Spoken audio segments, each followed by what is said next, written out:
చరిత్రలో ఈరోజు పద్మభూషణ్ హోమీ భాభా జయంతి నేడు.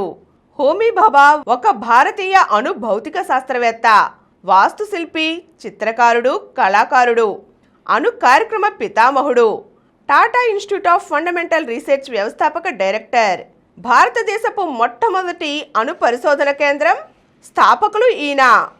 జనగణమనను భారత జాతీయ గీతంగా రాజ్యాంగ సభ స్వీకరించింది ఈ రోజునే.